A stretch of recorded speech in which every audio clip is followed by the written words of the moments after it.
नमस्कार दोस्तों, आप देखना शुरू कर चुके हैं चंपारण उदय न्यूज। एक योगी यूपी में है, दूसरे योगी हमारे शिवहर में है।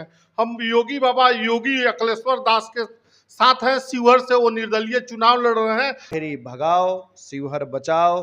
किसी भी कारणवश, किसी भी परिस्थितिवश इस बार शिवहर का राजनीतिक अपहरण नहीं होगा। किसी भी कारणवश इस बार शिवहर राजनीतिक पर्यटक स्थल नहीं बनेगा।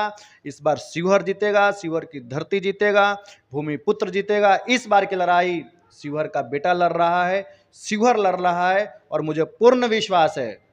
मैं बार बार कहता हूँ, बिहार में भाजपा 17 नहीं, यह एक 18वीं निर्दलीय भी लड़कर मैं प्रधानमंत्री, मैं सपोर्ट किसको करूंगा ये सब जानते हैं। मेरी विचारधारा क्या है, आचार संहिता है, बहुत कुछ बोल रहा हूँ, बहुत लोग इस पर ऑब्जेक्शन भी लेंगे, लेकिन उससे मुझे कोई फर्क पड़ने वाला नहीं है।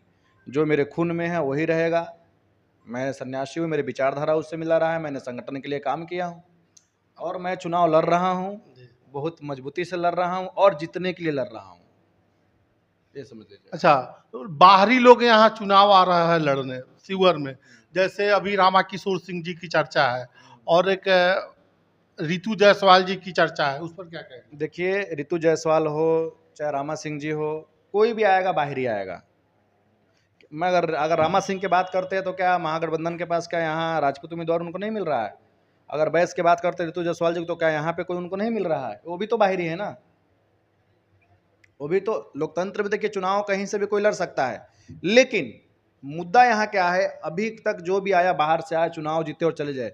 किसी को सीतामढ़ी जाना पड़े, किसी को सहरसा जाना पड़े, किसी को वैशाली जाना पड़े। अब ऐसा नहीं है। शिवहर की व्यक्ति ऐसे नेता को चुनना चाहते हैं। पंडित रघुनाथ झा जी लगातार 30 से 35 वर्ष शिवहर में रहे। आज भी पंडित रघुनाथ झा जी का दिन है, जो शिवहर एक छोटा सा प्रखंड यानी वो जिला बन गया। उसमें शिवहर में कुछ खासियत नहीं रही है कि वो जिला बने, लेकिन पंडित रघुनाथ झा जी के संघर्षों ने उसको जिला बना दिया। पंडित जी के बाद ऐसा कोई नेता न मिला कि कंटिन्यू शिवहर पे रहा हो और शिवहर के चुनाव जीते या हारे उससे मतलब नहीं। नेता को जनता के बीच में वो रहना चाहिए। मैं आपके माध्यम से यह भी विश्वास दिलाता हूँ, चुनाव का परिणाम क्या होगा, लेकिन योगी अखिलेश्वर दास आपके बीच में है, रहेगा और आगे भी आपके साथ होगा। अच्छा बाबा जी, जाते जाते दर्शक को क्या कहेंगे, जो दर्शक देख रहे हैं? दर्शकों को मैं यही कहना चाहता हूं, इस बार लहराएंगे भगवा, नहीं होने देंगे शिवहर को अगवा। इस बार शिवहर का राजनीतिक अपहरण नहीं होगा। इस बार शिवहर में राम राज आएगा, भगवा लहराएगा। और बिल्कुल कि जो मैं शिवहर में घूम रहा हूँ, यहाँ पे अफसरशाही बहुत चलता है। यहाँ पर कमीशन लेकर बहुत लोग कामें करते हैं। यहाँ पे ठेकेदारों का मन बढ़ गया है। तो मैं विश्वास दिलाता हूँ, मेरे आने के बाद यानी योगी अखिलेश्वर दास आने के बाद, जनता का राज आने के बाद, कोई भी ठेकेदार से मैं कमीशन लूंगा नहीं और उसको कमीशन लेने दूंगा नहीं। यानी कमीशन बंद हो जाएगा, अफसरशाही नहीं चलेगा, जनता का काम जोरों से होगा।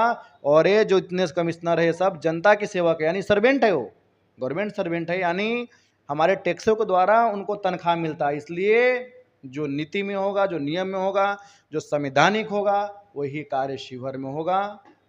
शिवहर में विकास की गंगा बहेगी बस। अच्छा, जाते जाते लास्ट सवाल आपसे, अंतिम सवाल, कि यहाँ पे जैसे कि आपने अफसरशाही की बात कही है, हर जगह कमीशन खोरी है ना। मैं क्षेत्र में घूम रहा हूँ, यहाँ के मृत्यु प्रमाण पत्र के लिए भी लोगों को पैसा देना पड़ता है। मोदी जी ने कहा है, न खाऊंगा न खाने दूंगा। तो अभी शिवहर उसी को, के अभी पदचिन्हों पर आप चल रहे हैं ना? अभी शिवहर को, शिवहर का मोदी चाहिए। शिवहर का मोदी, और एक योगी यूपी में है। हाँ। और एक योगी हमारे शिवहर में है। शिवहर में नहीं बोलिए, बिहार में बोलिए। बिहार में है। हाँ। शिवहर से आप बिलोंग करते हैं? जी जी, शिवहर ही लोकसभा क्षेत्र के ढाका मेरा जन्म स्थान हुआ और लगातार 4 वर्षों से मैं काम किया। और शिवहर, मैं किसी चेहरे का पहचान का मोहताज नहीं हूँ। और मैं विनम्र निवेदन करना चाहता हूँ कि इस बार शिवहर जाग चुका है और इस बार जागिए, बाहरी को भगाइए, शिवहर को जिताइए। चलिए, अभी हमारे साथ थे योगी अखिलेश्वर दास जी, जो कि निर्दलीय ताल ठोक रहे हैं और ताल ठोक ही नहीं रहे हैं और चुनाव जीतने के लिए ये चुनाव लड़ रहे हैं और इनको आशीर्वाद भी मिल रहा है। ऐसे ही न्यूज हम दिखाते रहेंगे।